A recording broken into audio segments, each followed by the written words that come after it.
Estamos de volta e faça o seu cadastro no site istoemanaus.com.br para concorrer a uma secadora Brastemp, oferta do Lava Jato do Zé. Mas quando eu ligar para você, não diga alô, diga Isto é Manaus. E você terá que estar assistindo o programa. No próximo bloco, vamos conversar com o cardiologista Dr. Rizieri Gomes. É só conferir. Muito bom dia para você da nossa TV em Tempo, canal 10, no SBT Manaus, onde nós estamos todos os sábados às 11h30 da manhã. E muito bom tudo para você da nossa TV web, www.istoemanaus.com.br, onde nós estamos 24 horas no ar.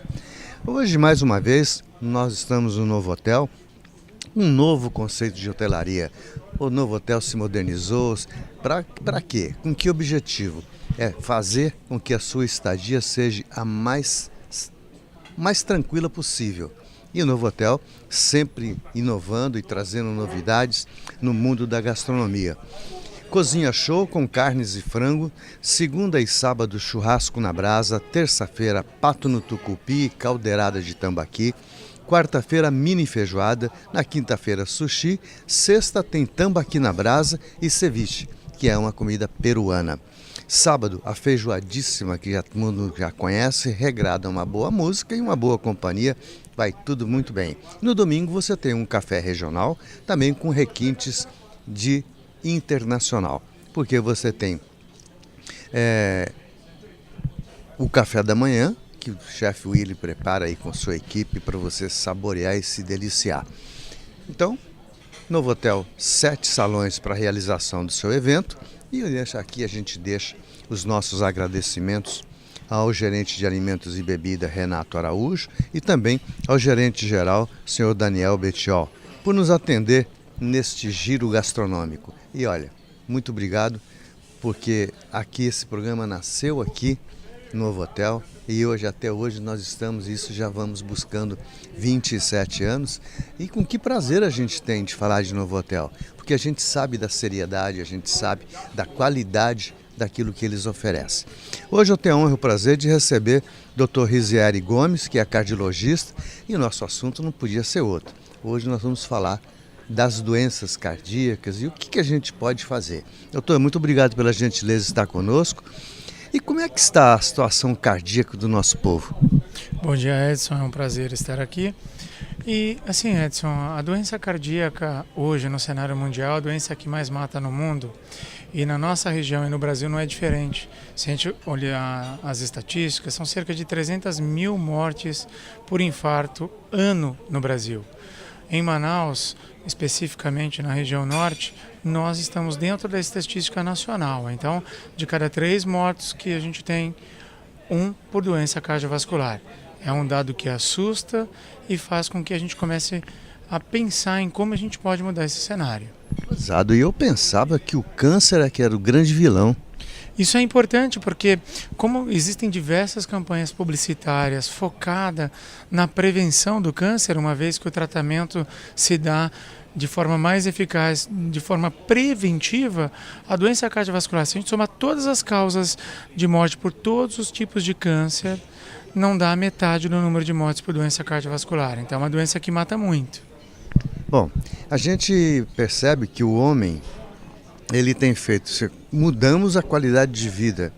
Nós temos hoje a expectativa de vida um pouco maior. Nossos olhos foram projetados para viver, hipoteticamente, aí vamos dizer, 25 anos ou 30 anos. Aí vem o homem, constrói o óculos e ele vai um pouco mais longe. E para o coração, não se pensou nisso ainda? Tipo uma vacinazinha ou alguma coisa que dá para ele, porque é o único órgão que trabalha 24 horas, né?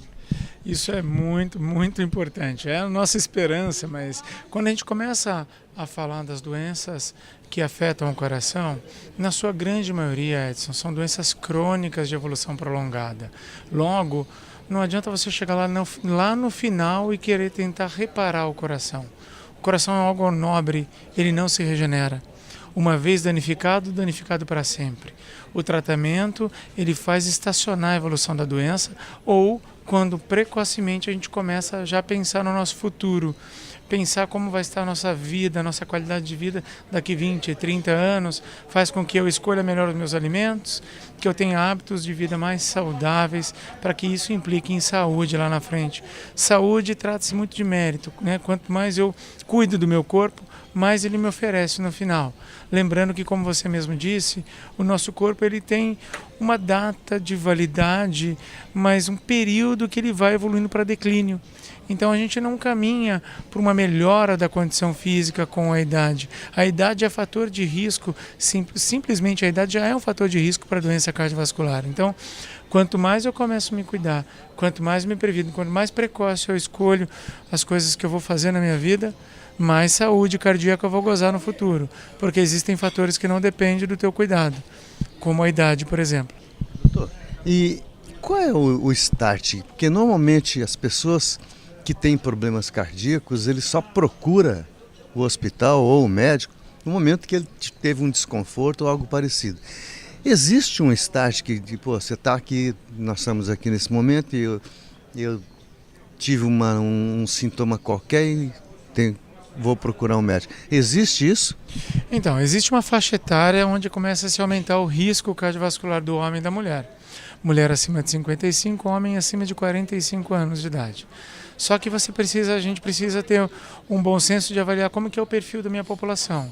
Hoje eu tenho praticamente 50% da população acima do peso, ou seja, em condições de saúde já de forma inadequada.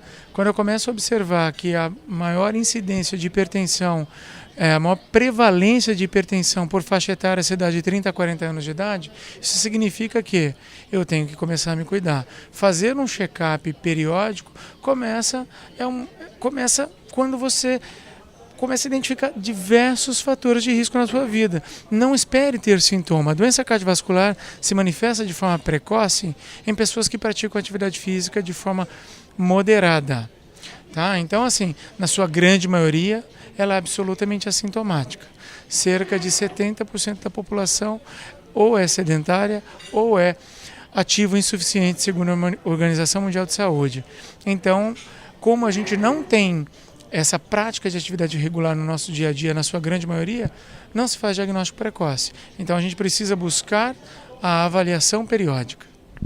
Lembro vocês que o Dr. Rizieri Gomes, cardiologista, tem o seu consultório na Mais Clínica, que fica no Crystal Tower, ao lado do Manauara Shopping, sala 201, telefone 99100-4500.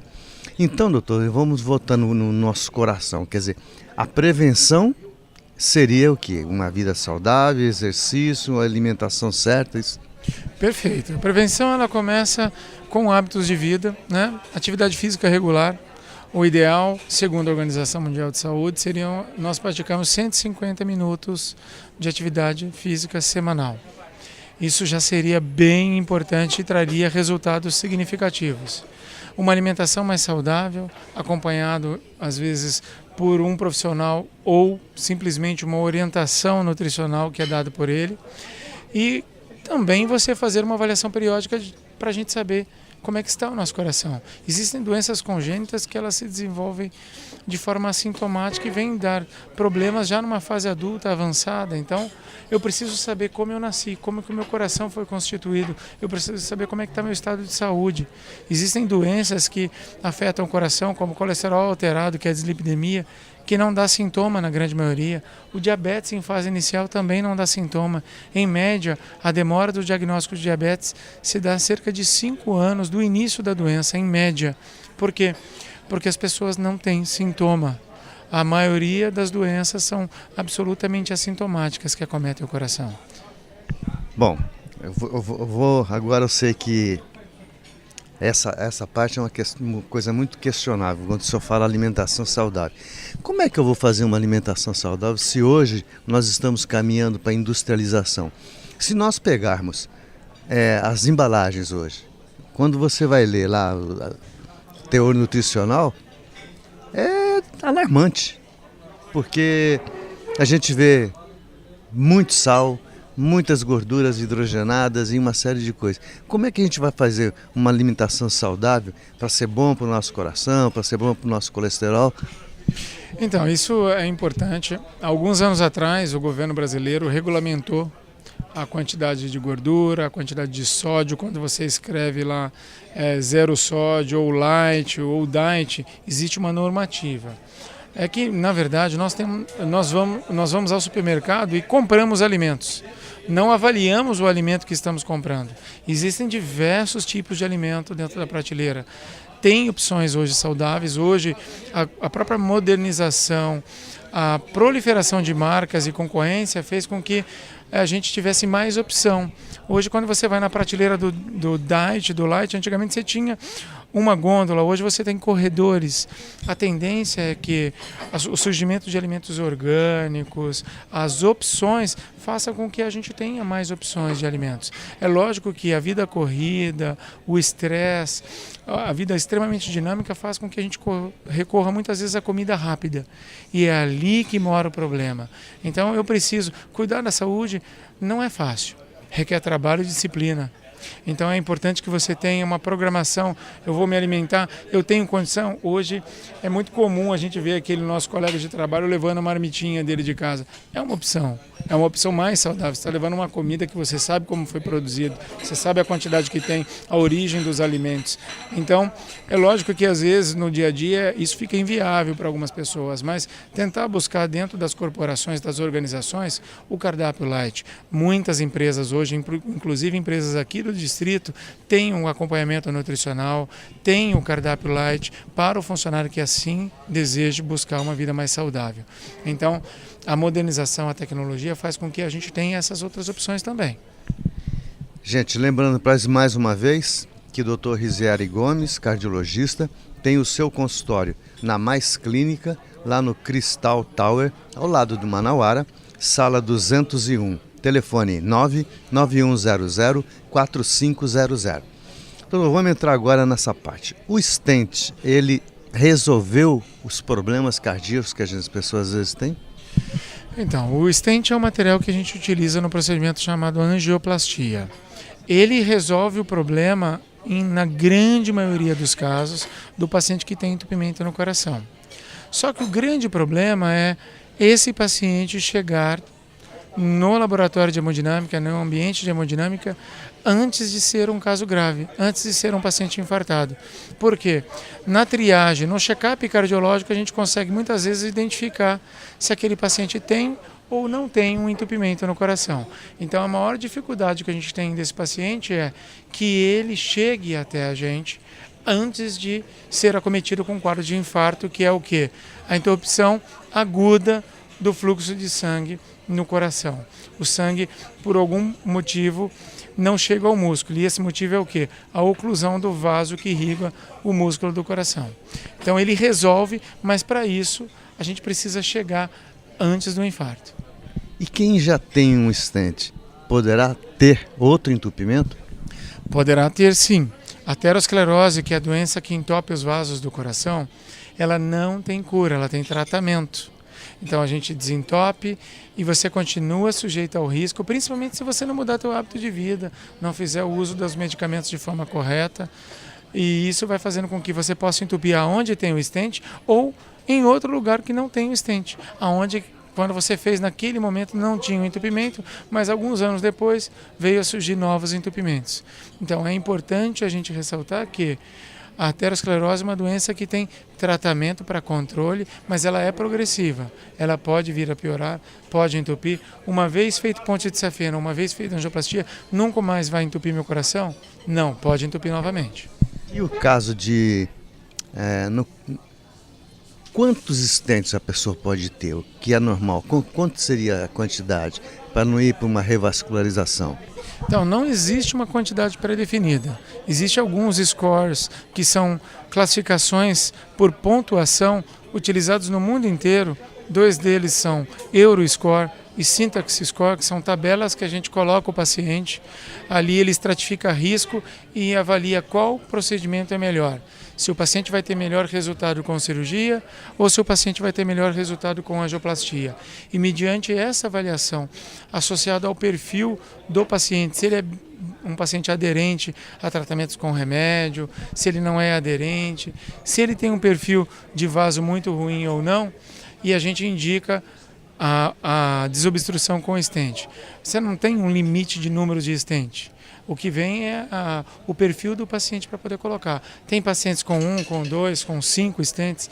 Às vezes, provavelmente, os telespectadores eles devem ter pacientes que têm 10 stents. É possível? É possível. Por quê? Porque um stent quando entope pode colocar um stent por dentro do outro. Então quer dizer que se o meu stent entupir, então nunca mais vou ter o que fazer? Não, você tem a opção de desentupir com um outro stent por dentro do outro. Então assim, existem muitas coisas que a gente ouve que é mito. Então, eu tenho 3 lesões ou 2 lesões, então não é stent porque não tem. Mudou. Antigamente, pacientes multiarteriais que tinham diversos entupimentos, o resultado para stent não era bom. Hoje, com novas tecnologias, novos materiais, novas drogas, os resultados estão ficando muito similares. E às vezes a gente possibilita o tratamento daquele paciente que era muito arriscado para poder fazer uma cirurgia. Então é importante a gente saber, conversar com o teu médico, qual é o melhor procedimento para aquele caso. Não existe uma regra. Bom, gente, isso aí não é uma entrevista, essa é uma aula, porque como a gente vive errado, depois que a gente ouve tanto isso aqui, a gente ouve tanto, a gente fala tantas vezes, mas a gente continua ainda tendo hábitos errados. Eu tiro um exemplo por mim. Eu tenho necessidade de estar numa academia mais do que nunca, mas você vai protelando e vai ficando para depois, aí é tarde demais, mas eu vou me policiar, prometo. Lembro vocês, para a gente encerrar, Dr. Rizieri Gomes, cardiologista, tem o seu consultório na Mais Clínica, no Cristal Tower, sala 201, telefone 99100-4500. Muito obrigado, doutor, pela gentileza de estar conosco. Obrigado à direção do Novo Hotel, que empresta esse cenário maravilhoso e proporciona esse momento gastronômico para a gente também. Obrigado, Edson. Obrigado a todos. É sempre um prazer aí compartilhar algumas informações com vocês. Nos encontramos então no próximo sábado às 11h30 da manhã. Até lá.